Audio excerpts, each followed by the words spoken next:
আমার ভাইরা, আল্লাহ রাব্বুল আলামিন কোরআনুল কারীমের মধ্যে পৃথিবীর প্রত্যেকটা প্রাণী দুনিয়া থেকে বিদায় নেবে, মৃত্যুর স্বাদ গ্রহণ করবে, এই ব্যাপারে আয়াত নাজিল করেছেন একাধিক। আল্লাহ তাআলা বেশ কয়েক জায়গায় বলতেছেন, কুল্লু নাফসিন যায়িকাতুল মাউত। পৃথিবীতে যত প্রাণী আছে প্রত্যেকটা প্রাণীকে মৃত্যুর স্বাদ গ্রহণ করা লাগবে, মৃত্যু থেকে পালানোর সুযোগ কারো। আর ওই মৃত্যু যখন আসবে, যেদিন আসবে, ওই মৃত্যুর সময়টাকে আগপিস করার ক্ষমতাও পৃথিবীর কোনো শক্তি পরাশক্তির নাই, এই কথাও আল্লাহ কোরআনে বলেছেন। এবার আল্লাহ রাব্বুল আলামিন বলতেছেন, ইযা জাআ আজালুহুম লা ইস্তাখিরুনা সাআতাও ওয়া লা ইস্তাকদিমুন। আজাল যেদিন আসবে, এক সেকেন্ড পরিমাণ আগপিস করার ক্ষমতা পৃথিবীর কারো। তাই তো পৃথিবীতে বডিগার্ড আছে, সিকিউরিটি গার্ড আছে, গেট গার্ড আছে, নাইট গার্ড আছে, ডে গার্ড আছে, সবকিছুর গার্ড থাকলেও আজও পর্যন্ত পৃথিবীর কোথাও রুহু গার্ড আবিষ্কার হয় না। নাকি আছে আপনাদের মোহাম্মদনগরে রুহু গার্ড? আরে ভাই, রুহু গার্ড আবিষ্কার করার কোনো ব্যবস্থা যদি থাকতো, ফেরাউন দুনিয়া থেকে বিদায়। ফেরাউনের কত ক্ষমতা ছিল জানেন? কত ক্ষমতা! আরে আমরা অতীতে কিছু ক্ষমতা দেখেছি, সামান্য কিছু ক্ষমতা প্রয়োগ দেখেছি বিগত 15 বছর। আপনারা আবার রাগ করবেন না তো? আমার গাড়ি আটকাবেন না তো? বলা যাবে কথাগুলো? আচ্ছা যাই, এত ক্ষমতা, এত ক্ষমতা, এত পাওয়ার! একজন মানুষ সে তার নিজের বাড়িতেও থাকতে পারবে না। এক ব্যক্তিকে এমনও ঘটনা ঘটেছে, 6 তলা বাড়ির মালিক ওই বাড়িওয়ালার বাড়িতে যায়, ইসলামপন্থী একজন লোক তাকে ধরে গ্রেপ্তার করে তার বাড়ির ছাদে নিয়ে গেছে। বয়োবৃদ্ধ মানুষ, সভাপতি সাহেবের বয়সী হবে, এই বয়সের একজন মানুষকে 6 তলা বাড়ির ছাদ থেকে ফেলে তাকে হত্যা করা হয়েছে। এই বাংলার জমিনে এমন ঘটনাও দেখেছি, আমরা দেখেছি। আলেমদের সাথে কি ব্যবহার করা হয়েছে বিগত 15টি বছর। আলেমদেরকে নির্যাতন করা হয়েছে, কিছু আলেমদেরকে ফাঁসির কাস্টে ঝুলানো হয়েছে, কিছু আলেমদেরকে নির্যাতন, রিমান্ডের নামে অমানবিক নির্যাতনের শিকার করা হয়েছে। এমনকি বিশ্ববরণ্য আলেমে দিন, মুফাসসির কোরআন আল্লামা সাঈদীকে চিকিৎসার নামে হত্যা করা হয়েছে। এই ক্ষমতাগুলো আমরা দেখেছি। একজন ইসলামপন্থী একজনকে ফাঁসির কাস্টে ঝুলিয়ে হত্যা করা হলো। একজন মানুষকে মেরে ফেলার পরে আর কি বাকি থাকে রে ভাই? তার সাথে আর কি এমন খারাপ আচরণ করবেন? ওই ব্যক্তিকে দাফন করবে কেন? তার ছেলে, এজন্য তার ছেলেকে গুম করে নিয়ে গেছে। পরিবারের কি অবস্থা ছিল সেদিন? বাবা জেলের ভিতরে, কারাগারের ভিতরে, সে দুনিয়ার হায়াত শেষ করে দুনিয়া থেকে বিদায় নিয়ে চলে গেলেন, মারা গেলেন। আর ওদিকে তার সন্তানকে গুম করে 10 বছর আয়না করে গ্রেপ্তার বন্দি করে রাখা হয়েছে। সেও জানে না তার পরিবার আছে কিনা, তার পরিবারও জানে না সে আছে কিনা। এমন অমানবিক নির্যাতন আমরা দেখেছি নাকি দেখি না? এতগুলা দেখে আমাদের ভিতরে অনেকের হয়তো মনে হয়েছিল, না, লোকটা মারা যাওয়ার আগে আর কিছু হবে না। এমন মন্তব্য আমরা করছি নাকি করিনি? যে মারা যাওয়ার আগে আর সম্ভব না। দেখছি হুজুরদেরকেও দেখে ফেলছি, হেফাজতকেও দেখছি, জামাতকেও দেখছি, বিএনপিকেও দেখছি, সবকে দেখে ফেলছি, কাজ হবে না। কিন্তু আল্লাহ, আল্লাহু খায়রুল মাকিরিন, আল্লাহর একটা পরিকল্পনা আছে না নাই? ফেরাউনের কি ক্ষমতা ছিল বলার জন্য এই দিকে ঢুকলাম। আমরা বিগত দিনগুলোতে এত ক্ষমতা দেখেছি, এত পাওয়ার দেখেছি, কিন্তু তারাও বলতে পারে নাই যে আনা রব্বুকুমুল আলা, আমি হলাম রব, আমি হলাম শ্রেষ্ঠ রব। এই কথা বলতে পারে নাই, বরং বলতে হয়েছে আমি 5 ওয়াক্ত নামাজ পড়ি, আমি তাহাজ্জুদের নামাজ পড়ি প্রতিদিন ফজরের পরে, আমি কোরআন তেলাওয়াত ছাড়া অফিসের কাজ শুরু করি না, অফিস শুরু করি না। এইভাবে বিভিন্ন সময় ঘুমটা লাগিয়ে, বিভিন্ন সময় মক্কা মুকাররমায় গিয়ে, মদিনা মুনাওয়ারায় গেলে, আর নির্বাচন আসলে তো নির্বাচনী প্রচারণা শুরু হয় সিলেটের শাহজালালের মাজারে গিয়ে। ঠিক কিনা যাবো? কিন্তু বলতে পারি না আমি রব, বরং রবের বান্দি, রবের বান্দা প্রমাণিত করার জন্য যা অভিনয় দরকার সব অভিনয় করতে রাজি আছে। আরেকজন তো বলেছে যে আমি 5 ওয়াক্ত নামাজ তো পড়ি, এক্সট্রা আরো 70-80 রাকাত দৈনিক নফল নামাজ পড়ি। ডেইলি কয় রাকাত? এক্সট্রা বুঝেন? 5 ওয়াক্তের যে নির্ধারিত নামাজগুলো আছে এগুলা তো পড়ি, এছাড়াও আরো 70-80। আমি প্রথমে বিশ্বাস করিনি, এটা কিভাবে সম্ভব। এই যে আরেকজন বলতেছে ঘুমাই কোন সময়, আমি প্রথমে বিশ্বাস করি নাই, মনে করছি মনে হয় মিথ্যা বলে। পরে ওনার একটা ভিডিও দেখার পরে আমার ইয়াকিন হয়েছে না, আসলে উনি মিথ্যা বলে নাই, আসলে সত্য কথাই বলছে। বলবেন হুজুর ভিডিওতে কি দেখছেন, একটু বলবো? কথা বলে না কেন? দেখছি উনি মক্কা মুকাররমায় গেছে। কোথায় গেছে ভাই? যায়া একটা চেয়ারে বসছে অথবা টুলি, নামাজ আদায় করতেছে। আমাদের মসজিদের ইমাম সাহেব, পাঞ্চাতবাড়ি মসজিদের ইমাম সাহেব, বর্তমান সাবেক, ওনারা যখন নামাজ পড়ান বা আপনারা যখন নামাজ পড়েন, এক সিজদায় যত সময় লাগে ঠিক এত সময়ের ভিতরে আমি দেখলাম টাস টুস করে 8টা সিজদা মাইরা দিছে। কয়টা? একসাথে সিজদা দিছে কয়টা? বুঝা। কারণ কষ্ট তো নাই, চেয়ারে বসলে সিজদায় কোনো কষ্ট আছে? 8টা দিয়া দিছে। আচ্ছা ভাই, প্রতি রাকাতে সিজদা কয়টা? তাহলে 2 সিজদায় রাকাত কয়টা? একটা। তাহলে 8 সিজদায় রাকাত কয়টা? আর আপনার এক সিজদার সাথে যদি এক ব্যক্তি 8 সিজদা দিয়া 4 রাকাত আদায় কইরা ফেলে, ওই ব্যক্তি 70-80 রাকাত পড়ছে। এই ভিডিও দেখার পরে আমার ইয়াকিন হয়েছে লোকটা মিথ্যা বলে নাই, আসলে মনে হয় সত্য কথা বলছে। কিন্তু বলতে পারে নাই, যে কথা বোঝানোর জন্য এদিকে গেলাম, বলতে পারে নাই আমি রব। কিন্তু ফেরাউনের এমন ক্ষমতা ছিল, কোরআনে আল্লাহ বলছেন, ফেরাউন বলছে আনা রব্বুকুমুল আলা, আমি শুধু তোমাদের রব এমন নয়, বরং আমি তোমাদের সবচাইতে বড় রব। এত ক্ষমতাধর ফেরাউন, সে দুনিয়াতে আছে না গেছে? নমরুদের ক্ষমতা কম ছিল না বেশি ছিল? একজন নবীকে আগুনে নিক্ষেপ করেছে, কত ভাবে নির্যাতন করেছে। সেই নমরুদ দুনিয়াতে আসে না দুনিয়া থেকে বিদায় নিছে?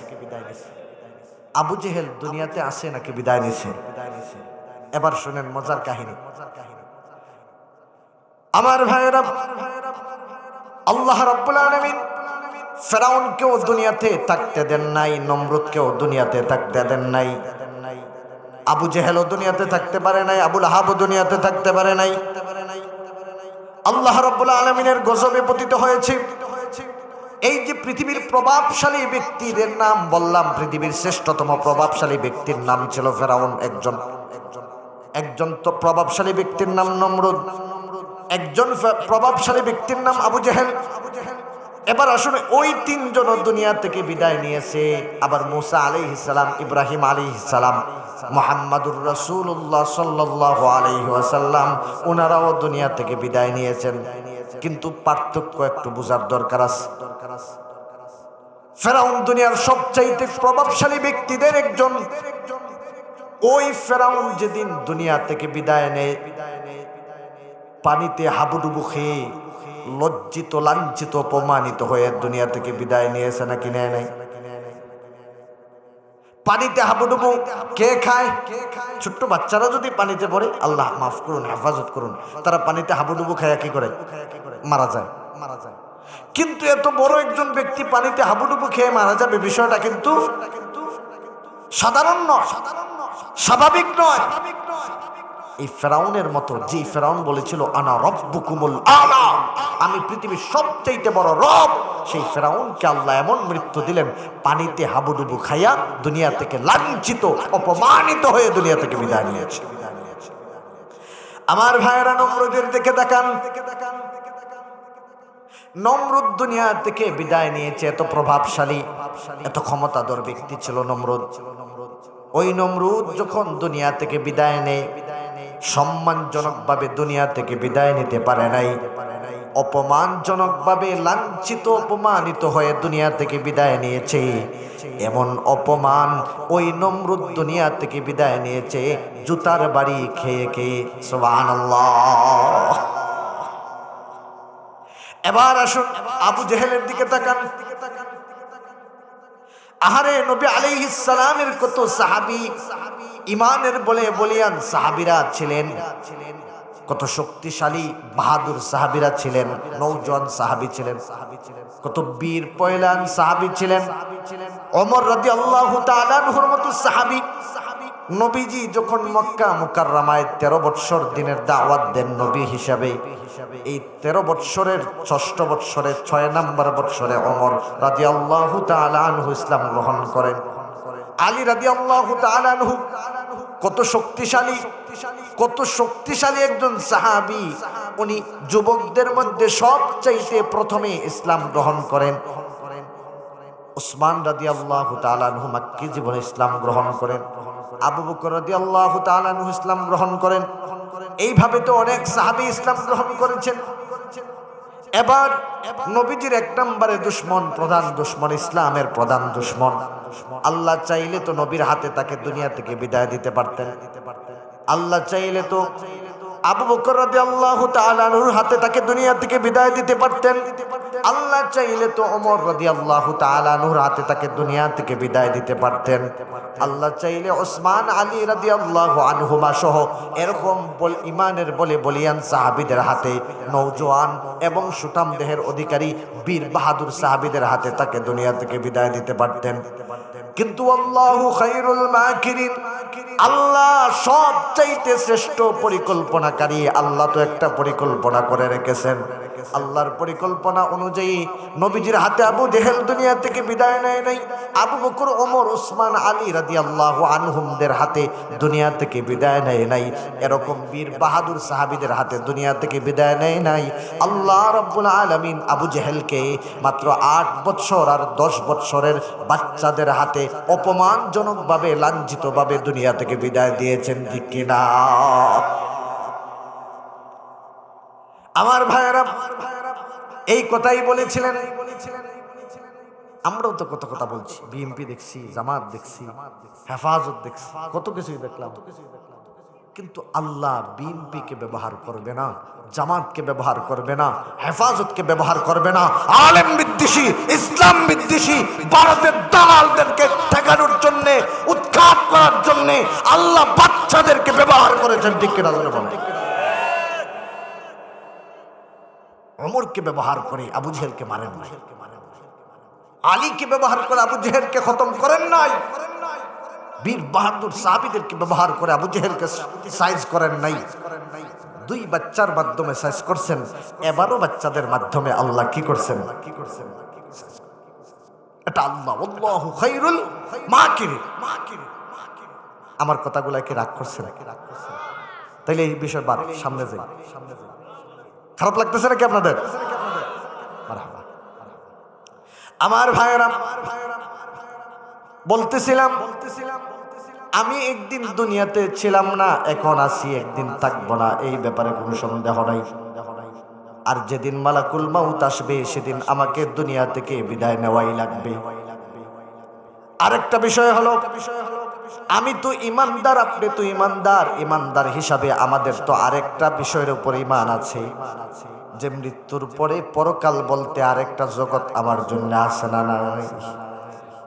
আমি তো ঈমান আনার জন্য যখন ঘোষণা দিয়েছিলাম, আমি তো বলেছিলাম আমানতু বিল্লাহি ওয়া মালাইকাতিহি ওয়া কুতুবিহি ওয়া রুসুলিহি ওয়াল ইয়াউমিল আখির।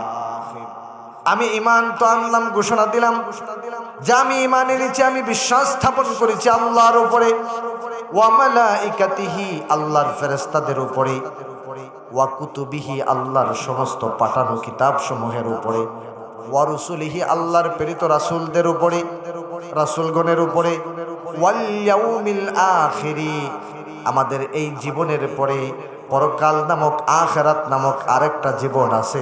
ওই জীবনের উপরও আমি ঈমান এনেছি, বিশ্বাস স্থাপন করেছি। এর মানে দাঁড়ালো আমরা যারা ঈমানদার, আমরা যারা মুসলমান দাবি করেছি, আমাদের এই বিশ্বাস আছে মৃত্যুর পরে আমার জন্য আরেকটা জগৎ আছে না নাই? এই জগতে আল্লাহ রাব্বুল আলামিন আমার জন্য দুইটা রাস্তা রেখেছেন, দুইটা আয়োজন করে রেখেছেন, দুইটা ব্যবস্থাপনা রেখেছেন। একটা ব্যবস্থাপনার নাম হলো জান্নাত, আর আরেকটা ব্যবস্থাপনার নাম হলো জাহান্নাম। কাউকে আল্লাহ জান্নাত দিবেন, কাউকে আল্লাহ জাহান্নাম দিবেন। কেউ জান্নাত পাবে, কেউ জাহান্নাম পাবে। আল্লাহ দুইটা ব্যবস্থাই রেখেছেন। এর উপরেও আমাদের বিশ্বাস আছে না নাই? তাহলে আমরা পরিষ্কার হলাম, দুনিয়া আমাদের শেষ না, দুনিয়া আমাদের মাঝখানের একটা ঘাঁটি। তাই তো বলা হয়েছে দুনিয়াতে আমরা মুসাফিরের হালতে আছি। প্রতিমধ্যে যাত্রা বিরতি দেওয়ার জন্য মাঝে মধ্যে বিভিন্ন হোটেলে থামায়, বিভিন্ন মাঠের পাশে বাস দাঁড় করায়, বিভিন্ন জায়গায় যাত্রা বিরতি দিয়ে মানুষকে রেস্ট নেওয়ার সুযোগ দেয় বা কিছু সঞ্চয় করার সুযোগ দেয়। যার পানি খেতে হয় পানি নাও, যার খাবার খেতে হয় খাবার খাও, যার নামাজ পড়তে হয় নামাজ পড়ে নাও, যার ওযু ইস্তিনজা করা লাগে, পেশাব পায়খানা করা লাগে করে নাও। এই ধরনের প্রয়োজনে আমাদেরকে মাঝে মধ্যে যাত্রা বিরতি দেওয়া হয় নাকি হয় না? আল্লাহ রাব্বুল আলামিন আমাদের যাত্রা শুরু করিয়েছিলেন আদম আলাইহিস সালামকে যখন দুনিয়াতে পাঠাবেন। আদম আলাইহিস সালামের পিঠ থেকে আল্লাহ রাব্বুল আলামিন রূহগুলা বের করলেন। সেদিন আপনার রূহটাও আদম আলাইহিস সালাম থেকে বের হয়েছে, সেদিন আমার রূহটাও বের হয়েছে।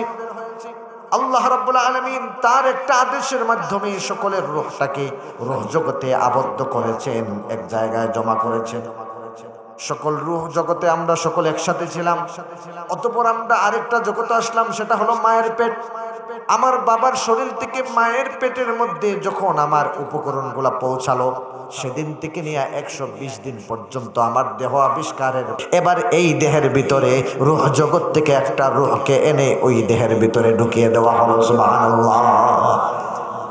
সেদিন থেকে মায়ের পেটে আমি হয়তো 5 মাস, হয়তো 5.5 মাস, হয়তো 6 মাস, এরকম কিছু সময় আমি ছিলাম।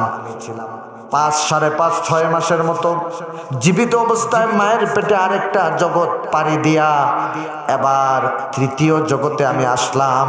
এই জগতের নাম হলো দুনিয়া। এই জগতের নাম কি ভাই? দুনিয়ায় আমি আছি। আমি দুনিয়ায় তো চিরকাল থাকবো না, মৃত্যু আমার কাছে আসবে একদিন। তো আমি দুনিয়া থেকে বিদায় নেব। দুনিয়া থেকে বিদায় নেওয়ার পরে আমি ইমানদার হিসাবে আমার জন্য আরেকটা জগৎ, আরেকটা ক্ষেত্র, আরেকটা আয়োজন আল্লাহ রাব্বুল আলামিন করে রেখেছেন। আরেকটা ঘাঁটি আল্লাহ রাব্বুল আলামিন প্রস্তুত করে রেখেছেন। সেই ক্ষেত্র, সেই ঘাঁটি এবং সেই জগতের নাম হলো আলমে বরজখ, কবর জগৎ। কি জগৎ ভাই? কবরে আমাদেরকে থাকা লাগবে কি লাগবে না? 3-4 দিন পর্যন্ত কবরে থাকবো, তারপরে আমরা আবার হাসরে, নাকি না কিয়ামত পর্যন্ত? কিয়ামত পর্যন্ত কবরে থাকতে হবে। তাহলে দুনিয়ায় যতদিন ছিলাম, কবরের চেয়ে আরো অনেক দিন, অনেক লম্বা সময় কবরে আমাকে থাকতে হবে। সেখানে আমার সাথে আমার বাবা থাকবে না, আমার সাথে আমার মা থাকবেন না, আমার সাথে আমার স্ত্রী থাকবে না, আমার সাথে আমার ভাই বোন থাকবে না, আমার সাথে আমার সন্তান থাকবে না, এলাকাবাসী থাকবে না, বন্ধু বান্ধব থাকবে না। অন্ধকার ঘর, ঘর ভারী এমন একটা ঘর, যেই ঘরের কোনো দরজা নাই, জানালা নাই, আলোর ব্যবস্থা নাই। ওই ঘরে আপনাকে আমাকে কিয়ামত পর্যন্ত থাকা লাগবে কি লাগবে না? আমার ভাইরা, তারপরে ওই জগৎ পাড়ি দিলাম। এরপরে আমাদের জন্য আরেকটা জগৎ প্রস্তুত করে রেখেছেন। এই জগতের নাম আরেকটা ক্ষেত্র, আরেকটা ঘাঁটি রেখেছেন। ওই ঘাঁটির নাম হলো হাসর। ঘাঁটির নাম কি ভাই? হাসরে আপনাকে আমাকে থাকা লাগবে কি লাগবে না? 2-1 দিন মনে হয়, 2-1 বছর। হাসরের মাঠে আমাদেরকে থাকা লাগবে আরো লম্বা একটা সময়। কত লম্বা, কত লম্বা! আল্লাহ রাব্বুল আলামিন এই লম্বার একটা আইডিয়া, একটা ধারণা আমাদেরকে কোরআনুল কারীমের মধ্যে দিয়েছেন।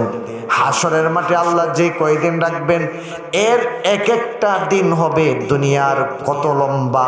আল্লাহ কোরআনে বলেছেন কানা মিকদারুহু 50 আলফা সানা।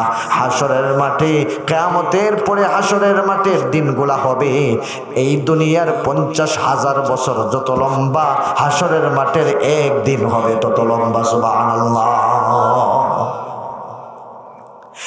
এই হাসরেও আমাদেরকে থাকা লাগবে কি লাগবে না? হাসরের পরে আমাদের জন্য এবার জান্নাত অথবা জাহান্নাম। এর মানে আমরা ক্লিয়ার হলাম, আমরা দুনিয়াতে সাময়িক সময়ের জন্য আছি, যে কোনো মুহূর্তে দুনিয়া থেকে আমাকে বিদায় নেওয়া লাগবে। এই যে বিদায় নেব, আমরা তো মনে হয় বৃদ্ধ হওয়ার আগে মনে হয় কেউই মরব না, নাকি? হ্যাঁ, আপনাদের এলাকায় মনে হয় বৃদ্ধ ছাড়া কেউ মরে না, নাকি? যুবকরা মরে এলাকায়, বাচ্চারা মরে, শুধু পুরুষরা মরে, নারী মরে না? নারীও, সবাই মরে। কোন সময় মৃত্যু আসে বলা যায় না। আরে আমার মসজিদের ঘটনা, জোহরের নামাজ আমাদের সাথে আদায় করেছে মসজিদে জামাতের সহিত, আসর আমাদের সাথে আদায় করেছে বছর খানেক আগে, মনে হয় 1 বছরও হয় নাই। আসর আমাদের সাথে আদায় করেছে, মাগরিব আমাদের সাথে আদায় করেছে, আর ওই ব্যক্তির জানাজা ওই মসজিদে এশারের নামাজের পরে আদায় হয়েছে। কত সুস্থ সুন্দরভাবে নিজে হেঁটে দাঁড়িয়ে বসে নয়। আর এখন তো আমাদের আরেকটা টেন্ডেন্সি আছে, মানে আবার কিছু টাকা পয়সা হইলে একটা চেয়ার কিনা মসজিদের কোনায় ফেলা রেখে। আপনাদের এখানে নাই আর কি, আমার মসজিদে আছে এরকম 2-1টা চেয়ার পাওয়া যায় মাঝে মধ্যে, আছে আর থাকতে পারে। এটা প্রকৃতপক্ষে যদি সমস্যা, এটা ভিন্ন বিষয়, কিন্তু নর্মালি এটা যেমন একটা ফ্যাশন হয়ে গেছে, অনেক জায়গায় এরকম ফ্যাশনের একটা মাত্রায় নিয়ে গিয়ে যাওয়া হয়েছে যে চেয়ারে বসে নামাজ পড়ে। আর চেয়ারে বসে নামাজ পড়লে মনে হয় কেমন যেন একটা ভাব আছে না? নাই, আমার মধ্যে তো একটা ভাব আছে, আরে বাপরে বাপ, সবাই নিচে বসে রয়েছে, আমি আসছি কিসে? সারা দুনিয়া ঘুরে হাঁটে, কোনো সমস্যা হয় না, বাজার করে কাজ করে সব ঠিক আছে, নামাজের সময় এসে চেয়ারে। এমন কিছু নামাজি আছে না? নাই। যাই হোক, যেটা বলতেছিলাম, এই পৃথিবী থেকে আমরা যে যাব, যে কোনো মুহূর্তে আমার কাছে মৃত্যু আসতে পারে কি পারে না? আমার এই মুসল্লির কথা বলতেছিলাম, মনে হয় সে আসরও পড়েছে চেয়ারে বসা নয় দাঁড়িয়ে, মাগরিবও পড়েছে চেয়ারে বসা নয় দাঁড়িয়ে। সে মাগরিব যখন পড়ে, আমি ছিলাম সেই মাগরিবের ইমাম। আহারে, আমিও তো জানতাম না, সেও তো জানতো না। তার দুই ডান দিকে আর বাম দিকের যে 2জন মুসল্লি, তারা 2জনও তো জানতো না যে আমাদের মাঝখানের মুসল্লির জানাজাটা এশার পরে পড়তেছি। মাগরিবের সময় তো তারাও জানতো না, আর ওই ব্যক্তিও তো জানতো না। আহারে, আমি যার পিছনে নামাজ পড়তেছি মাগরিব এশারের নামাজের পরে, সে আমার জানাজার ইমামতি করবে, তিনিও তো জানতেন না। আহারে, যেই 2জনের মাঝখানে আমি নামাজ পড়তেছি জামাতে কাতার বন্দী হয়ে, এই 2জন হয়ে যাবে এশারের নামাজের সময় আমার জানাজার মুসল্লি, তিনিও জানতেন না। ও ভাই, নামাজ পড়েছেন মাগরিব, নামাজ আদায় করে মসজিদ থেকে বের হওয়ার সাথে সাথে স্ট্রোক করেছেন, ডাক্তারের নিচে ডাক্তার মৃত্যু ঘোষণা করেছে। এমন মৃত্যু আমাদের সমাজে মাঝে মধ্যে হয় কি হয় না? আজকের ঘটনা, ভিডিওটি দেখে আমার এখনো কেমন যেন একটা ভয় কাজ করতেছে, কাঁপতেছে কলিজা। আজকের ভিডিও আপনাদের এই রোডে অনেকে হয়তো ফেসবুকে দেখেছেন, একটা অ্যাক্সিডেন্ট আপনার পদ্মা সেতুর আগের যে কিটা আপনার জাতির পিতা টুল একটা আছে, ওই টুলের মধ্যে একটা প্রাইভেট কার, সে সুন্দর করে এসে লাইনে দাঁড়াইছে, তার সামনে একটা হায়াস টুলের টাকাগুলা দিচ্ছে, এরপরে হায়াস যাবে প্রাইভেট কার দিবে। তারা তো কল্পনাও করে নাই ঠিক সেই মুহূর্তে পিছন দিক থেকে একটা বাস আসতেছে। ড্রাইভার সাহেব হয়তো লুকিং গ্লাসের মধ্যে হয়তো দেখেছেন যে বাস একটা আসতেছে, কিন্তু মনে হচ্ছিল যে বাস আসতেছে ভালো কথা, কিন্তু আমার 2-3-5 হাত আগে অবশ্যই উনি ব্রেক ধরবেন, এই আশা নিয়ে ড্রাইভার সাহেব তো বসেছিলেন। পিছনে তো প্যাসেঞ্জার ছিলেন, ড্রাইভার সাহেবের পাশেও ছিলেন, গাড়ির ভিতরে মোট 5 জন প্যাসেঞ্জার ছিলেন। ওই বাস এসে এমনভাবে ধাক্কা দিয়েছে, প্রাইভেট কারের 5 জনের 5 জন ড্রাইভার সহ প্রাইভেট কারে থাকা 5 জনই দুনিয়া থেকে বিদায় নিয়েছে। ও ভাই, জবাব দেন, 1 সেকেন্ড আগে কি তারা জানতেন যে 1 সেকেন্ড পরেই আমার মৃত্যু চলে আসছে? এভাবে আমার আপনার মৃত্যু আসতে পারে কি পারে না? আমার ভাইয়েরা, এজন্য মৃত্যুর জন্য কোনো বয়স নাই, যে কোনো মুহূর্তে মৃত্যু আসতে পারে।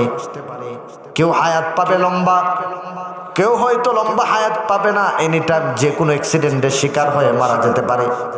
বাসা থেকে বের হয়ে আসলাম, বাসায় ফিরে যাব, সন্তানের কাছে ফিরে যাব, এই গ্যারান্টি তো আমার হাতে নাই। আপনি ঘর থেকে বের হয়েছেন, ঘরে যে ফিরে যাবেন এই গ্যারান্টি তো আপনার হাতে নাই। তাই তো আমরা দেখেছি কত মানুষ রাতের বেলা ঘুমায়, ঘুম থেকে আর উঠতে পারে না। কত মানুষ গাড়িতে উঠে গাড়ি থেকে নামতে পারে না। কত মানুষ ঘর থেকে বের হয় আর ঘরে ফিরে আসে না। কত মানুষ বিমানে উঠে আর বিমান থেকে নামতে পারে না। এমন ঘটনা আমাদের সমাজে অহরহ আছে না? যে কোনো মুহূর্তে মৃত্যু এসে আমাকে পাকড়াও করবে, আর মৃত্যু যেদিন পাকড়াও করবে, মৃত্যু থেকে পালানোর ক্ষমতা পৃথিবীর কারো। আমার ভাইয়েরা, এতক্ষণ আপনাদেরকে একটা ভূমিকা বুঝালাম, এখন মূল কথা সংক্ষেপে বলে ফেলবো। এবার আসুন, আমি যে দুনিয়া থেকে বিদায় নেব, আমি তো সিদ্ধান্ত নিলাম দুনিয়ার পরে আমার জন্য আর একটা জগৎ আছে, কবর, সেখানে আমাকে একা থাকা লাগবে। আমি তো সিদ্ধান্ত নিলাম, আমি তো জানলাম, কনফার্ম হলাম, কবরের পরে আমার জন্য আরেকটা জগৎ আছে, আরেকটা ঘাঁটি আছে, সেটা হলো হাসর। এবং হাসরে লম্বা সময় আমাকে থাকা লাগবে। এমন একটা ভয়াবহ জায়গা, অর্ধ হাত উপরে সূর্য চলে আসবে, জাহান্নাম গর্জন দেবে, এরকম ভয়াবহ অবস্থায় আমাকে হাসরের মধ্যে বসবাস করা লাগবে। আমি তো জানলাম এই হাসরের পরে আমার জন্যে হয়তো জান্নাত অথবা জাহান্নামের ব্যবস্থা আছে। ও ভাই, এত কিছু জানার পরে এবার আমার সিদ্ধান্ত নেওয়া লাগবে, আমি আসলে জান্নাতে যাব নাকি জাহান্নামে যাব। এই সিদ্ধান্ত নেওয়ার দরকার আছে না নাই? জান্নাতে যাওয়ার রাস্তাও আল্লাহ কোরআনে বলে দিয়েছেন, জাহান্নামে যাওয়ার রাস্তাও আল্লাহ কোরআনে বলে দিয়েছেন। জান্নাতের বিবরণ কোরআনে আল্লাহ দিয়েছেন, জাহান্নামের বিবরণ আল্লাহ কোরআনে দিয়েছেন। শুধু কোরআনে বিবরণ দিয়ে ক্ষান্ত হন নাই, আমার নবী, আপনার নবী মুহাম্মদুর রাসূলুল্লাহ সাল্লাল্লাহু আলাইহি ওয়াসাল্লামকে মেরাজের রজনীতে সশরীরে জান্নাত এবং জাহান্নামের দৃশ্যগুলা সশরীরে পরিদর্শন করার সুযোগ দিয়েছেন নাকি দেন নাই? নবীজি সশরীরে দেখেছেন, স্বচক্ষে দেখেছেন, দেখার পরে জান্নাতের একটা বিবরণ দিয়েছেন, জাহান্নামের বিবরণ দিয়েছেন। এবার জান্নাতে যাওয়ার জন্য কি করা লাগবে এই কথাও কোরআন হাদিসে আছে। জাহান্নাম থেকে বাঁচার জন্য কি করা লাগবে এই কথাও কোরআন হাদিসে আছে না না? আমার ভাইরা বাবারা, লম্বা আলোচনা, সেদিকে যাওয়ার সুযোগ নাই। এবার আসুন, দুনিয়াতে আমি কিভাবে চলবো একটা মূলনীতি দরকার, যেই মূলনীতিতে চললে আমি সোজা জান্নাতে যাব, জাহান্নামে যাওয়া লাগবে না। এরকম একটা মূলনীতি আমাদের প্রত্যেকের জানা থাকার দরকার আছে না নাই? এই একটা মূলনীতির আয়াত আপনাদের সামনে খুতবায় পাঠ করেছি, এবার আয়াতের দিকে যাই। আমার ভাইয়েরা বাবারা, আল্লাহ রাব্বুল আলামিন কোরআনুল কারীমের মাধ্যমে আমাদেরকে এই মূলনীতি জানায়া দিলেন। আমার দুনিয়ায় চলার পথ কিভাবে হবে, আমার দুনিয়ায় আমি কিভাবে থাকবো, কার জন্য থাকবো। আল্লাহ রাব্বুল আলামিন এবার বলতেছেন, কুল ইন্না সলাতি ওয়া নুসুকি ওয়া মাহইয়ায়া ওয়া মামাতি লিল্লাহি রাব্বিল আলামিন। এই আয়াত হয়তো অনেকের জানা আছে, মুখস্থ আছে। আল্লাহ রাব্বুল আলামিন নবীজিকে আদেশ করতেছেন সরাসরি, কুল, হে নবী আপনি বলেন, আপনি ঘোষণা দেন।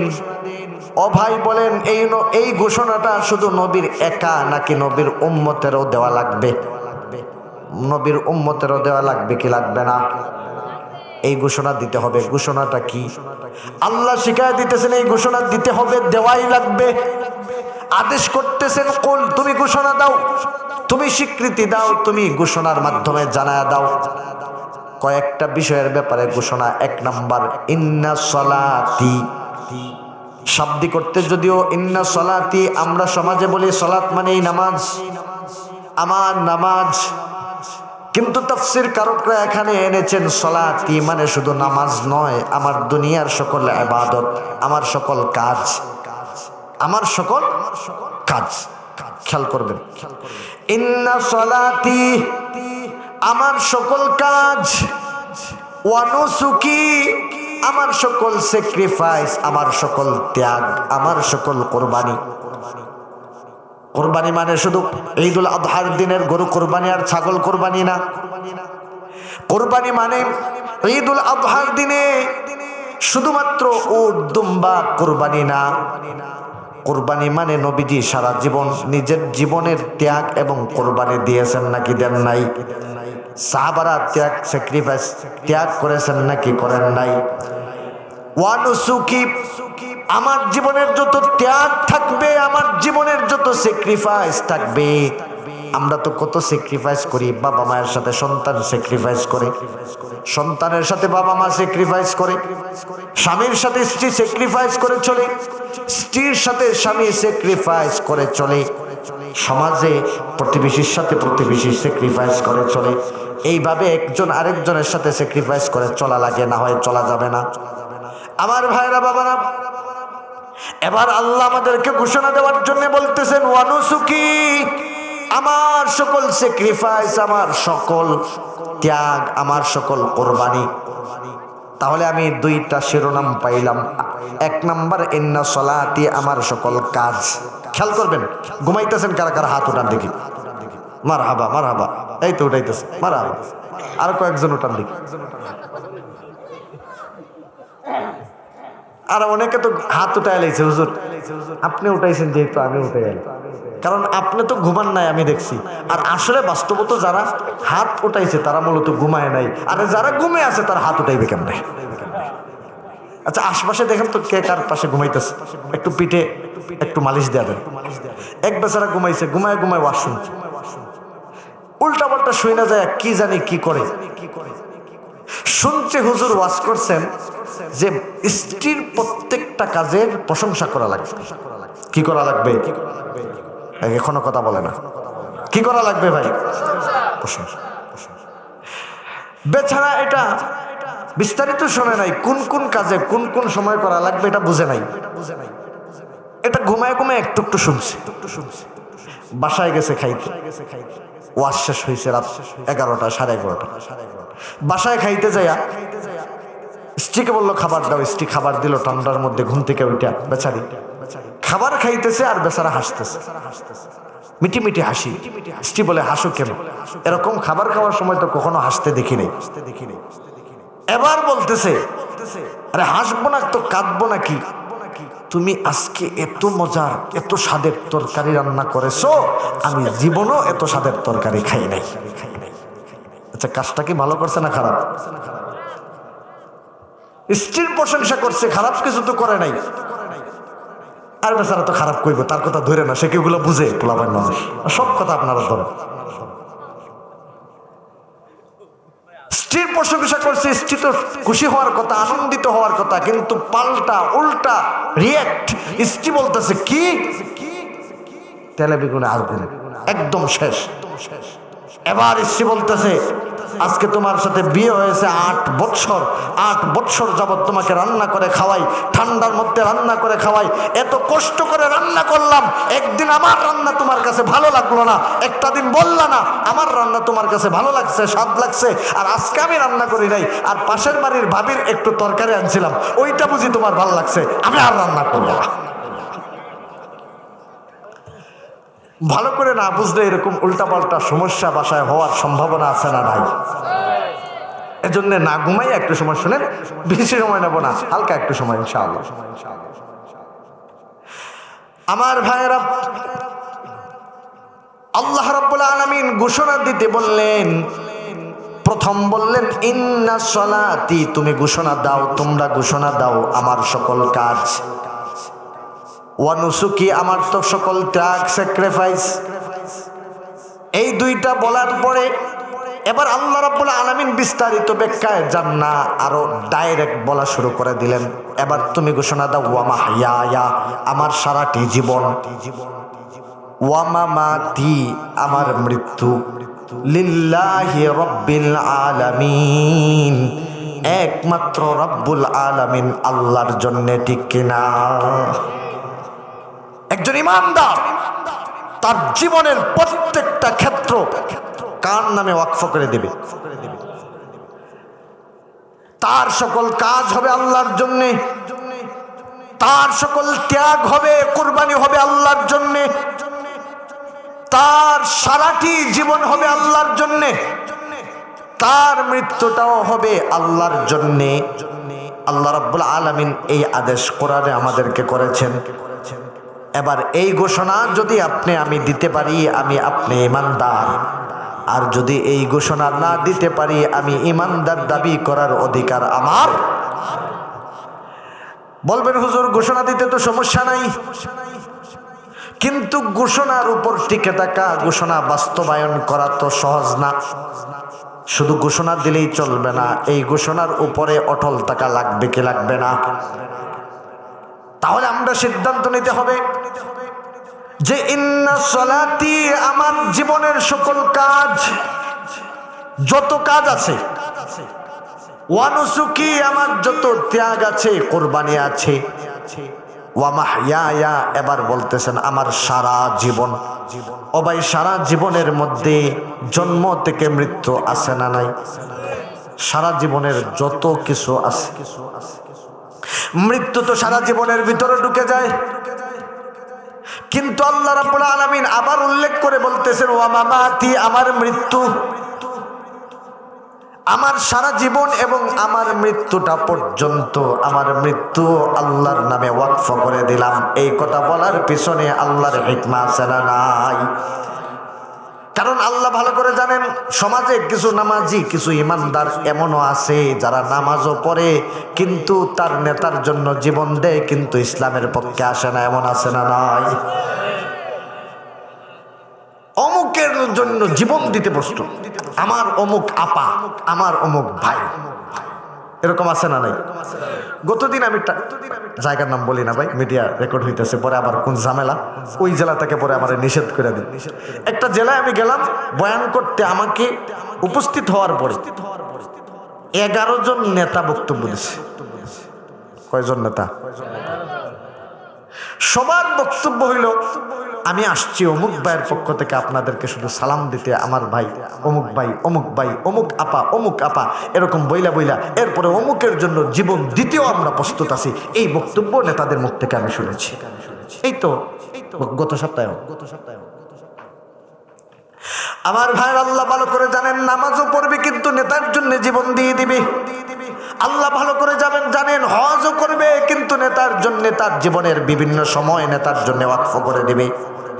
আল্লাহ ভালো করে জানেন, সে তার সারা জীবনটা, আল্লাহ তো প্রথমেই বলেছেন সব কাজ আল্লাহর জন্যে, সব স্যাক্রিফাইস, সব ত্যাগ আল্লাহর জন্যে।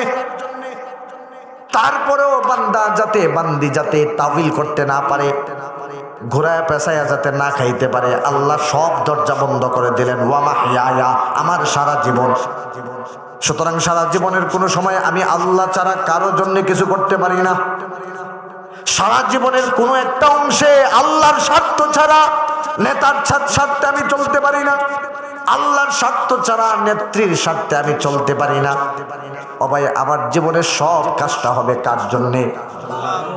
এবার যদি আমাকে মরতে হয়, যদি আমাকে মরতেও হয়, ও মামা দিয়ে আমার মরণটাও হবে কার জন্যে? নেতার জন্যে, নেত্রীর জন্যে, না সরাসরি? আর আল্লাহর জন্য যদি কারো মৃত্যু হয়, কোরআনুল কারীমে তার মৃত্যুর ব্যাপারে আল্লাহ 2 জায়গায় সরাসরি আলোচনা করেছেন। আল্লাহ রাব্বুল আলামিন এবার বলতেছেন ওয়ালা তাকুলু লিমান ইউকতালু ফি সাবিলিল্লাহি আমওয়াত বাল আহইয়াউ ওয়ালাকিন লা তাশউরুন। আল্লাহ তাআলার রাস্তায় যারা নাকি নিহত হলো, যারা নাকি জীবন দিল, আল্লাহ বলতেছেন তাদেরকে তোমরা মৃত বলো না। সুবহানাল্লাহ বলেন। জীবন দেওয়ার পর মৃত্যুবরণ বাহ্যিকভাবে আমরা দেখেছি মৃত্যুবরণ করেছে, আল্লাহ বলছেন তাকে তোমরা মৃত বলো না। আমরা বললাম তাহলে কি বলবো? আল্লাহ এবার বলছেন বাল আহয়া, তারা জীবিত, ওয়ালাকিন লা তাশউরুন, তোমরা যদিও বুঝো না আল্লাহর কাছে তারা জীবিত না মৃত। জীবিত। এবার আরেকটা আয়াত শুনেন। এবার আল্লাহ রাব্বুল আলামিন বলতেছেন ওয়ালা তাহসাবান্নাল্লাযীনা কুতিলু ফী সাবীলিল্লাহি আমওয়াতা বাল আহয়াউন ইনদা রাব্বিহিম ইউরযাকুন।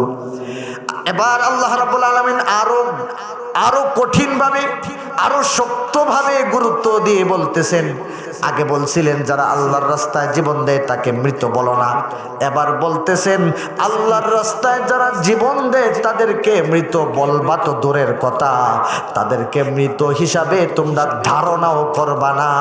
বাল আহয়াউন ইনদা রাব্বিহিম ইউরযাকুন, বরং তারা জীবিত তাদের রবের কাছে, আর তার রব তার জন্য জান্নাতি রিজিকের ব্যবস্থা রেখেছেন। সুবহানাল্লাহ।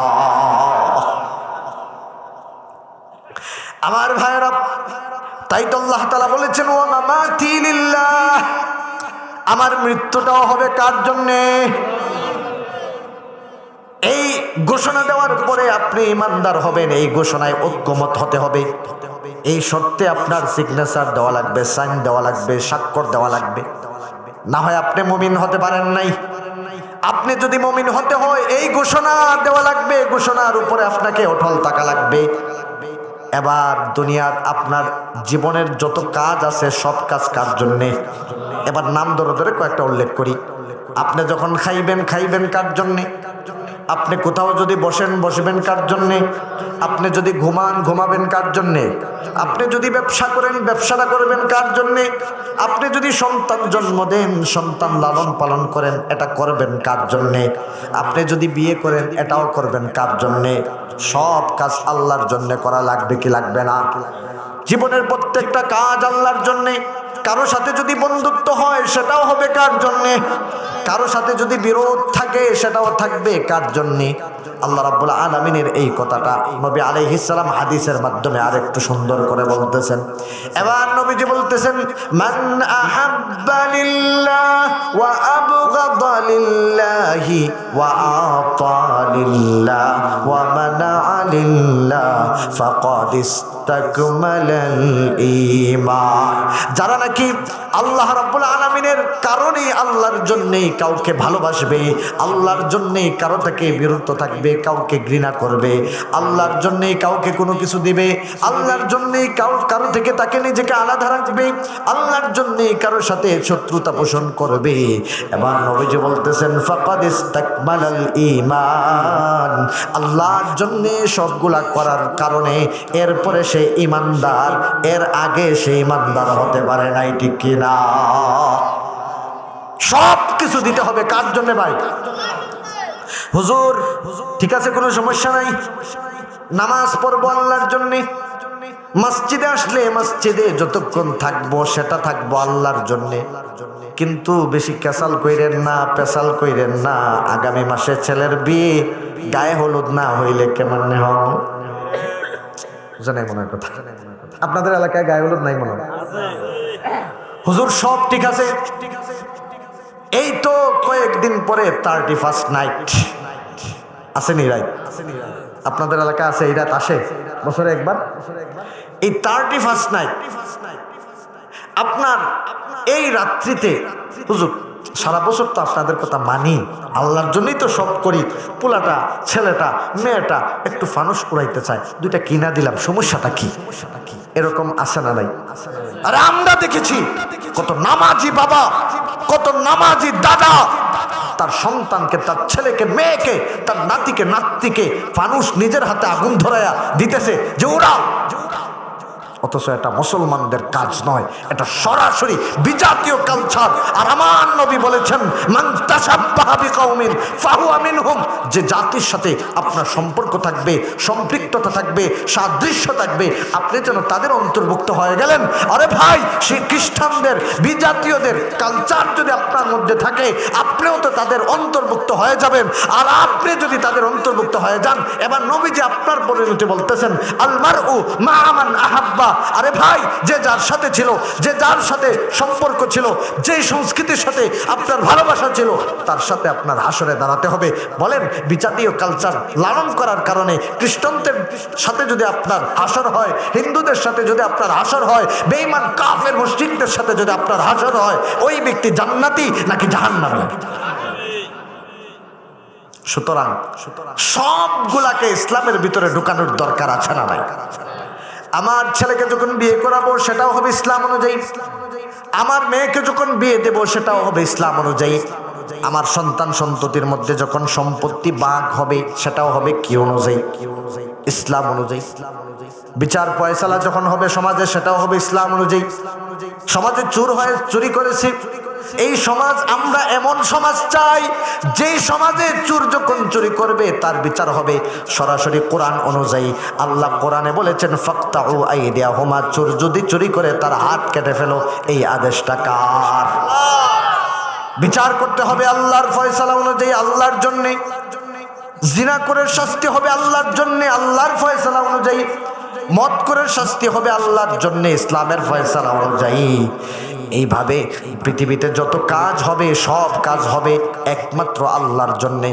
এবার হুজুর, শেষ কথা, সব করব, সব করব, নামাজ পড়া লাগবে, নামাজ পড়ব, টাকার কথা যদি কোন, টাকাও দেব। হুজুরকে দাওয়াত খাওয়ানো লাগবে, সেটাও করব।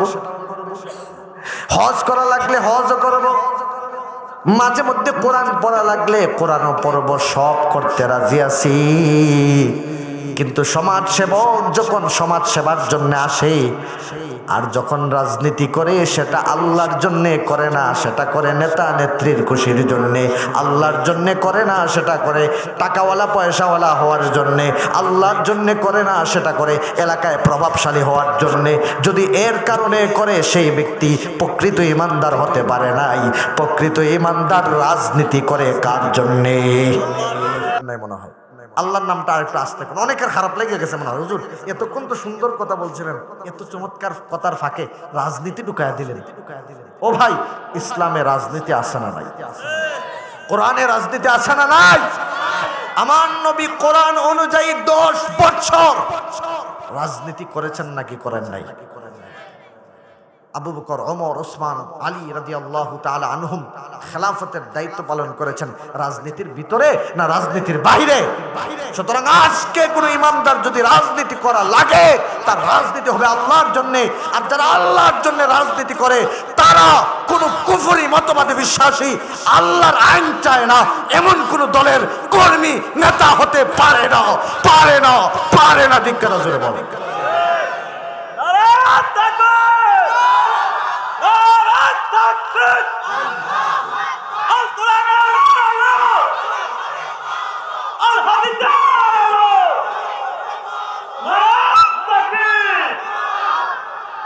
তাহলে সব কাজ হবে কার জন্য? বিয়েটাও বুঝেন নাই? বিয়েটাও আজকে যায় খাবো, খাবারটা, ঘুমাবো, ঘুমানিটা, সব কাজ আল্লাহর জন্য। নবী সেটাই করেছেন। তাহলে আপনার ঘুমটাও ইবাদত, আপনার খাবারও ইবাদত, আপনার গল্প ইবাদত, আপনার বন্ধুত্ব ইবাদত, আপনার খেলাধুলা ইবাদত। খেলাধুলা করবে, সেটাও করবে কার জন্য? খেলাধুলা করলেও সেটা আল্লাহর জন্য। সাহাবায়ে কেরাম সেটা করেছেন, সাহাবায়ে কেরামও সেটা করেছেন। নবী আলাইহিস সালাম সাহাবাদেরকে ঈদের দিনে মসজিদে নববী, ঈদের দিন, ঈদুল ফিতর, ঈদের জামাত শেষ হয়েছে, সাহাবায়ে কেরামদেরকে বললেন, এবার তোমরা কিছু আনন্দ করো। কি করো? মসজিদে নববীর সামনে সাহাবায়ে কেরাম আনন্দ করলেন, আনন্দ করতেছেন। এবার আম্মাজান আয়েশা সিদ্দিকা রাদিয়াল্লাহু তাআলা আনহা, উনি দেখতেছেন ছিদ্র দিয়ে নবীজি আয়েশা রাদিয়াল্লাহু তাআলা আনহাকে বলতেছেন, আয়েশা তুমি কি একাই দেখবা, আমাকে একটু দেখার সুযোগ দাও। সুবহানাল্লাহ বলেন। কত সুন্দর ইসলাম! ইসলামে সবকিছু আছে। ইসলামে আছে অর্থনীতি, ইসলামে আছে সংস্কৃতি, ইসলামে আছে সবকিছু। হালাল পন্থায় হলে সবকিছু ইসলামে সাপোর্ট যোগ্য আছে না নাই? একটা মসজিদ কমপ্লেক্স থেকে প্রত্যেকটা বিষয় মসজিদ ভিত্তিক সমাজ হতে হবে। আজকে মসজিদের মাহফিল থেকে আমি চাইবো আপনারা একটা সিদ্ধান্ত নেবেন যে এই সমাজটা হবে মসজিদ ভিত্তিক। পারবো তো ইনশাআল্লাহ? সমাজ হবে কি ভিত্তিক? মসজিদ ভিত্তিক। মসজিদের ইমাম হবেন সমাজের নেতা। বলতে কষ্ট লাগে, টাকা দিয়ে রাখছি কি নেতা দিবার লাগে, সবাই কয় না কথা। তাহলে মসজিদের ইমাম হবেন সমাজের চাকর। সবাই বলা লাগবে। ইমাম শব্দের শাব্দিক অর্থটা কি কোন? ইমাম, নেতা। আমরা এই সমাজের এই মহল্লার পায়নচাঁদ বাড়ি সকলে নামাজ পড়ব একসাথে এক জায়গায়। এই জায়গার নাম মসজিদ। একসাথে হয়ে নামাজ পড়ব। এই নামাজের নাম জামাতের সহিত নামাজ। জামাত মানে ঐক্যবদ্ধ হওয়া। এর মানে ঐক্যবদ্ধ হব ইসলামের প্রত্যেকটা ক্ষেত্রে, শুধু নামাজের ক্ষেত্রে নয়। এই সমাজের সকল ক্ষেত্রে এই সমাজের সকল লোক ঐক্যবদ্ধ থাকবে না দলাদলি করবে? ঐক্যবদ্ধ। এটাই নামাজের শিক্ষা। না হয় মসজিদ করে কি লাভ? নামাজ পড়েই বা কি লাভ? আজকে আমি দেখলাম ফেসবুকে, এটা আপনাদের থানায় কিনা জানি না, বললে আবার পরে আমার উপরেও যদি পড়ে তো বিপদ। আমার তো আত্মীয় স্বজন এই জেলায় কেউ নেই, পদ্মার ওই পারে তো আমার আর কেউ নেই। ওই পারে গেলে কিছু আছে। দেখলাম আপনাদের থানাতে, ওই থানায় কালকিনি, হ্যাঁ, তিনটা খুন হয়েছে। আর রক্ত ঝরা ভিডিও ফটো কিছু দেখলাম, চোখের পানি আটকানো যায় না। আহা, কিভাবে মানুষ এগুলা করে? মুসলমান মুসলমানকে খুন করে, মুসলমান মুসলমানকে মারে। আরে আরো তো দুঃখের ব্যাপার, শুধু গ্রামে এটা নয়, আজকে দেখা যায় ইসলামের নামে দাওয়াতুত তাবলীগে, আজকে এই দাওয়াতুত তাবলীগের মাধ্যমে কত মানুষ ইসলাম পেল, কত বেনামাজি নামাজি হলো। এই দাওয়াতুত তাবলীগেও একটা অংশ এমন ভাবে বাড়াবাড়ি শুরু করেছে, তাবলীগের নামে দাওয়াতুত তাবলীগের মুবাল্লিগের পরিচয় দিয়ে আজকে মাদ্রাসার ছাত্রদেরকে হত্যা করতেছে। এমন আছে না? এগুলা করলে নামাজ কেন পড়বেন? নামাজ তো আল্লাহ ঐক্যবদ্ধ করলেন আপনাকে। আপনি তো আপনার বাড়িতে নামাজ পড়তে পারতেন, কিন্তু আল্লাহ বলছেন নামাজটা পড়বে কোথায় এসে? ইসলামের বক্তব্য কি? জামাতে। আমার ভাইয়েরা, প্রতিদিন 5 বার ঐক্যবদ্ধ হওয়া লাগবে।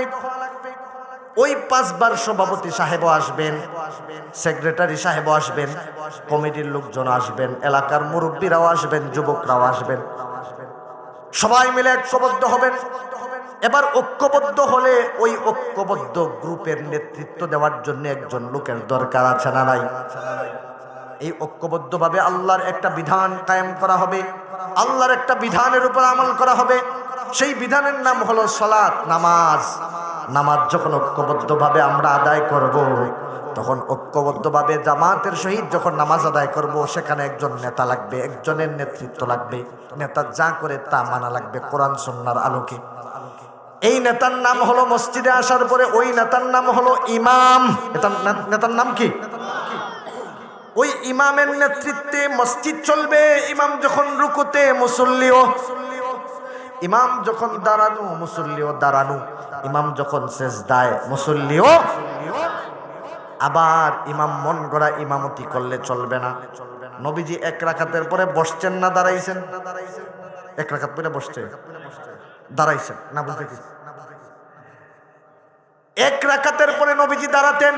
এখন ইমাম সাহেব যদি বৈশা যায়, তো ইমাম সাহেব আছেন, ধরেন 1 রাকাত পরে ইমাম সাহেব বৈশা গেছে। এখন আপনি কইবেন যে ইমাম যেহেতু নেতা বৈশা গেছে, বৈশা থাক, সমস্যা নাই, আমিও আছি ইমামের সাথে বসা, এটা বলবেন? নাকি পিছন থেকে সিগন্যাল দিবেন, ইমাম সাহেব আপনাকে নেতা বানাইছি আপনার মন গড়া নেতৃত্ব দেওয়ার জন্য নয়, আমার রাসূল যেইভাবে নেতৃত্ব দিয়েছেন, যেইভাবে জামাতের পরিচালনা করেছেন, যেইভাবে দলের নেতৃত্ব দিয়েছেন, সেইভাবে করার জন্য। এর বিপরীতে গেলে আমরা মানি না। সুবহানাল্লাহ বলার মাধ্যমে ইমামকে বুঝিয়ে দেওয়া হয় যে না, আমার নবীর তরিকায় আসেন, মন গড়া ভাবে চলবে না। আপনি বসছেন কোনো, দাঁড়ান। এটা বলা হয় কি হয় না? ইমাম সাহেবের উচিত যখন পেছন দিক থেকে সিগন্যাল আসে, আরে আপনি বসছেন কেন, নবী না দাঁড়াইতেন, আপনি দাঁড়ান, নবী যেইভাবে নেতৃত্ব দিচ্ছেন সেইভাবে নেতৃত্ব দেন। এবার ইমাম সাহেব দাঁড়ানো তার উচিত, দাঁড়ায় গেলে তো আলহামদুলিল্লাহ কোনো সমস্যা নাই। যদি ইমাম সাহেব না দাঁড়ায়, পিছন দিক থেকে আবার লোকমা দিবে, আবার সিগন্যাল দিবে দ্বিতীয়বার সিগন্যাল দিয়ে বলবেন এখনো সময় আছে, নবীর তরিকায় আসেন, না হয় আপনাকে নেতা হিসেবে মানি না। তারপরেও যদি ইমাম না মানেন, তৃতীয়বারের মতো আবার সিগন্যাল দিবে, সুবহানাল্লাহ বলে যে আপনার এখনো লাস্ট বারের মতো সময় আছে, নবীর তরিকায় ফিরে আসেন, না হয় আপনার নেতৃত্ব আমরা মানব না। 3 বার সিগন্যাল দেওয়ার পরেও যদি নেতা সংশোধন না হন, নবীর তরিকায় না আসেন, আল্লাহর দেখানো পথে আল্লাহর বিধান অনুযায়ী নবীর তরিকায় যদি ফিরে না আসেন, এবার মাসআলা ওই ইমামের ইমামতি আর চলবে না। পিছন দিক থেকে সামনে একজন আসবে, জামাত যেইভাবে ছিল সেইভাবেই থাকবে, একজন সামনে এসে ওই ইমামকে ফেলে উনি নেতৃত্ব দিবে, তাও নবী যেইভাবে দিয়েছেন সেইভাবে। ঠিক কিনা বলবো? এইভাবে মসজিদ করতে হবে। মসজিদ ভিত্তিক সমাজ, একজন নেতা লাগে, নেতার আনুগত্য লাগে, আর ওই নেতা নেতৃত্ব দিবেন সরাসরি নবী যেইভাবে নেতৃত্ব দিয়েছেন সেইভাবে ওই নেতৃত্ব মানতে হবে। মসজিদ কেন্দ্রিক সব কাজ করা লাগবে। ও ভাই, আজকে মসজিদটাকে শুধু নামাজের ঘর বানায় রাইখা দিয়েছেন, আজকে শুধু মসজিদটাকে আপনি মক্তব ঘর বানায় রাইখা দিয়েছেন, অথচ নবী আলাইহিস সালামের মসজিদে নববীর দিকে তাকান। নবীজি যখন মসজিদে নববী কায়েম করলেন, প্রতিষ্ঠা করলেন, সেখানে শুধু নামাজের ঘর বানান নাই, সেখানে শুধু কোরআন তেলাওয়াতের ঘর বানান নাই, বরং এই মসজিদে নববী থেকে আল্লাহ রাব্বুল আলামিনের আদেশ অনুযায়ী, বিধান অনুযায়ী নবীজি 12 লক্ষ বর্গ মাইল এর রাজত্ব কায়েম করেছেন। সুবহানাল্লাহ। সব কাজ করেছে। এই রাজত্বের ভিতরে জিহাদ ছিল, এর ভিতরে সমাজনীতি ছিল, এর ভিতরে অর্থনীতি ছিল, এর ভিতরে রাজনীতি ছিল, এর ভিতরে সংস্কৃতি ছিল, সবগুলা ছিল। সবগুলার সমন্বয়ে নবীজি একটা ইমারত কায়েম করেছিলেন। আজকে আমরা তো সারা বিশ্বে হয়তো এই মুহূর্তে পারবো না, অন্তত পাঞ্চাত বাড়ির লোকজন যদি একটা সিদ্ধান্ত নিতে পারি যে পাঞ্চাত বাড়ি বাইতুল আকসা জামে মসজিদকে আমরা এইভাবে করব, এবং মুরব্বী এবং যুবক সকলের সমন্বয়ে নবীজির সময় যুবকদেরকে আল্লাহ নবী আলাইহিস সালাম অগ্রাধিকার দিয়ে তাদেরকে উৎসাহিত করেছেন, তাদেরকে উৎসাহ দিয়েছেন, উৎসাহ দিয়ে তাদের মাধ্যমে কাজ দিয়েছেন। কারণ যুবকরা যত কাজ করতে পারে, মুরব্বীরা তত কাজ করতে পারে না। যুবকদের মধ্যে আছে উচ্ছ্বাস, তারুণ্যের উচ্ছ্বাস ব্যবহার করতে হবে, মুরব্বীদেরকে বুদ্ধিভিত্তিকভাবে সেটাকে কাজে লাগাতে হবে। আর যুবকরা যাতে মসজিদের সাথে সম্পৃক্ত থাকে, এটার জন্য যা করার তা করা লাগবে কি লাগবে না? এখন আমরা কি করি? একজন মুরব্বী এসে বসছে নামাজ পড়তে, সময় আমার শেষ, ওইদিকে আপনাদেরও কষ্ট হইতেছে। এখন মুরব্বী একজন বসছে, পিছনে আরেক বাড়ির আরেকটা ছোট বাচ্চা আসছে নামাজ পড়তে। আচ্ছা, বাচ্চারা একটু দুষ্টামি করবে, এটা স্বাভাবিক না অস্বাভাবিক? একটু দুষ্টামি করলে দেখা যায় মুরব্বী সাহেব কার বলারে তারে বের করে দেবে, এটা বলে কি বলে না? আর ওই বাচ্চা যে ওই দিন ভয় পাইছিল আর মসজিদে আসে না, আর মসজিদে যখন আসলো না তখন মসজিদ ছাইরা আস্তে আস্তে এমন ছেলেদের সাথে সে চলাফেরা শুরু করে, দেখা যায় এক পর্যায়ে সেই সিগারেট খায়, ওই ছেলেটা দেখা যায় এক পর্যায়ে নেশাদ্রব্য সেবন করে। এমন ইতিহাস আছে না? দুষ্টামি করুক, বাচ্চারা মসজিদে এসে দুষ্টামি করবে, এটাও আমরা সহ্য করা লাগবে।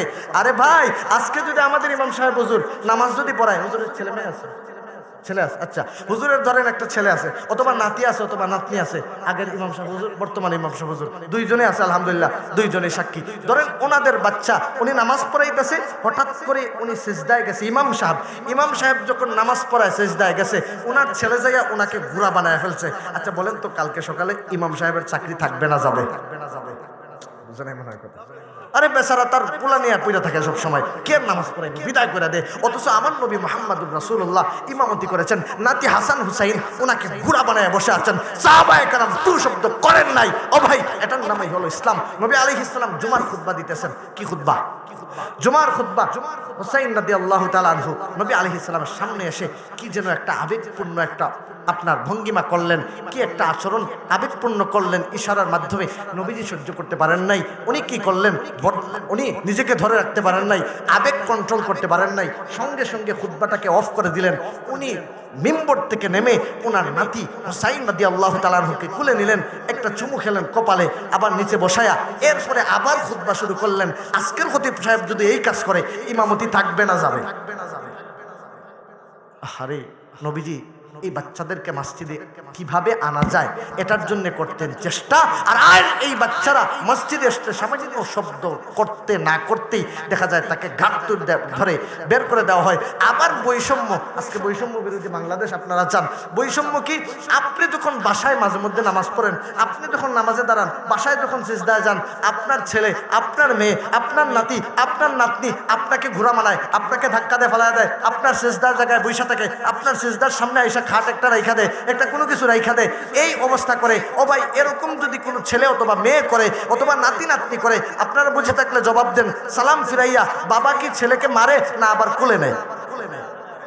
নিজের ছেলে এই কাজ করলে কোলে নেয়, আদর করে। নিজের নাতি নাতি এই কাজ করলে কোলে নেয়, আদর করে। আর মসজিদে আসার পরে আরেকজনের ছেলে অথবা নাতি নাতনি যদি এরকম কাজ করে, তাহলে ঘাট ধরে বের করে দেয়। এই বৈষম্য যদি থাকে, মসজিদে এসে নামাজ পড়ে কোনো লাভ? রাগ করলেন মনে হয় কথা।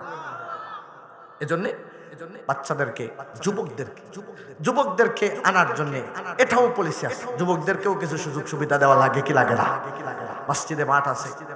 যুবক, আমি বলি ওই রাস্তায় ওইদিকে ঘোরাফেরা না করে আসো, মসজিদ মুখে হও। মসজিদে মাঝে মধ্যে তালিম করো, ইমাম সাহেবের নেতৃত্বে মসজিদে বসো, ইমাম সাহেবের দিক নির্দেশনা অনুযায়ী চলো, মসজিদে সময় বেশি লাগাও, মসজিদের আশপাশে সময় লাগাও।